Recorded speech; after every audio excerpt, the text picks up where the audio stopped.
আসসালামু আলাইকুম প্রিয় বন্ধুরা। আজকে দিনে হলো 29শে রমজান। তো ইফতার সম্মুখে রেখে আমি আপনাদের মাঝে আবারও আসলাম। সেটা হলো আপনাদের ঈদ। এখন এই ঈদের ব্যাপারটা নিয়ে আমি একটু আলোচনা করতে আসলাম যে ঈদ জিনিসটা কি, আর ঈদ কেন আসে বছরে দুইবার। প্রিয় বন্ধুরা, আপনারা বলতে পারবেন এটা কি গাছের ফুল? এটা আমার সামনে বাজলো, এটা সেজন্য আপনাদের দেখানোর স্বার্থে আর কি উঠাইলাম। এই একটা ফুল অবশ্যই কমেন্টে জানাবেন।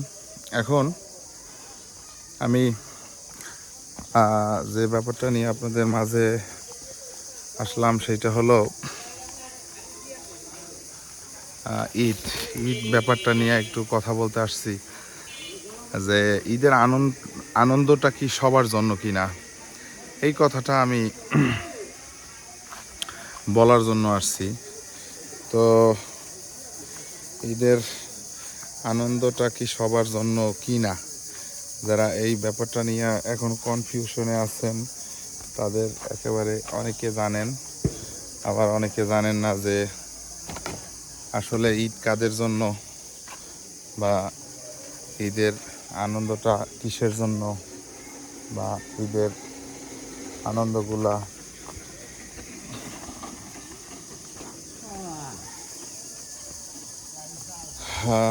কিভাবে আপনারা উপভোগ করবেন বা ঈদটা কেমন কাটাবেন, বা ঈদ কাদের জন্য, মূল ব্যাপার হচ্ছে ঈদ কাদের জন্য। আশা করি আমি আপনাদের সঠিক ধারণা বা সঠিক গাইডলাইন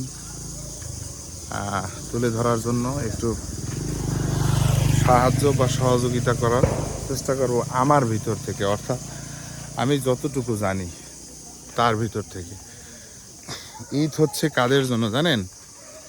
যারা 30 দিন 5 ওয়াক্ত নামাজ পড়ছে, 30 দিন তারাবি পড়ছে জামাতে, এবং ধরেন 30 দিনে 30টা রোজা রাখছে, 30 দিন তাহাজ্জুদ পড়ছে, 30 দিন সেহরি করছে, 30 দিন ইফতারি করছে। অর্থাৎ রমজান মাসের যতগুলো ম্যানুফ্যাকচার আছে, অর্থাৎ এটা আল্লাহ নির্ধারিত, এবং বেশি বেশি শবে কদর এবং শবে বরাতের এই দুইটাকে লক্ষ্য রেখে বেশি বেশি তারা আমল করছে, তাদের জন্যই হলো ঈদ, অর্থাৎ রমজান মাসের ঈদ।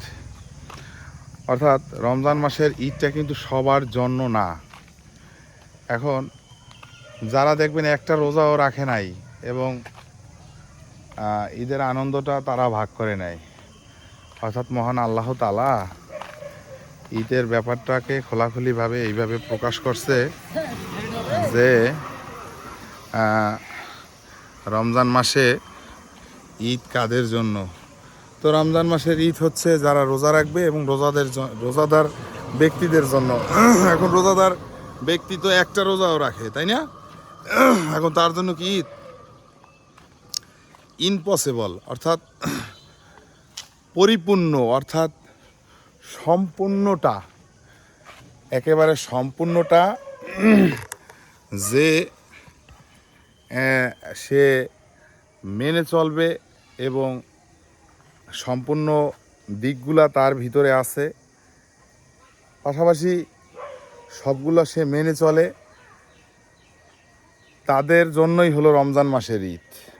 অর্থাৎ এখন এই রমজান মাসের ঈদের ভিতরে কোনো খাত নাই, অর্থাৎ রমজানের আনন্দ, রমজানের ফুর্তি, রমজানের আমেজ, ঈদের যে সবকটা যা বলি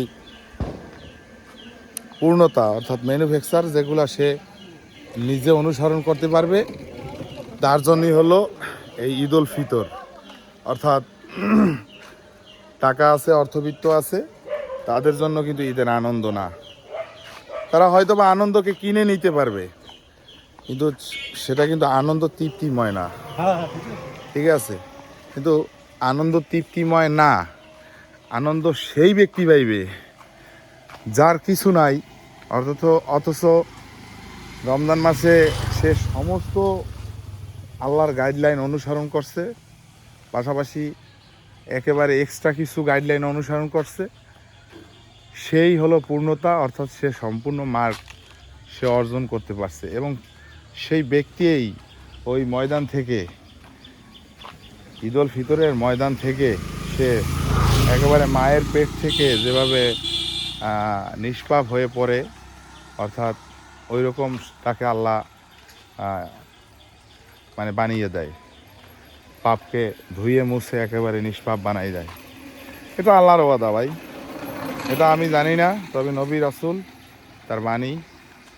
ও নবী রাসূল তো আর সে মন গড়া কথা বলে নাই, সে কিন্তু মহান আল্লাহ তাআলার প্রত্যেকটা কথা মানছে এবং সেই কথার উপর ভিত্তি করে সমস্ত মানে দিকগুলা ফিরে আসছে।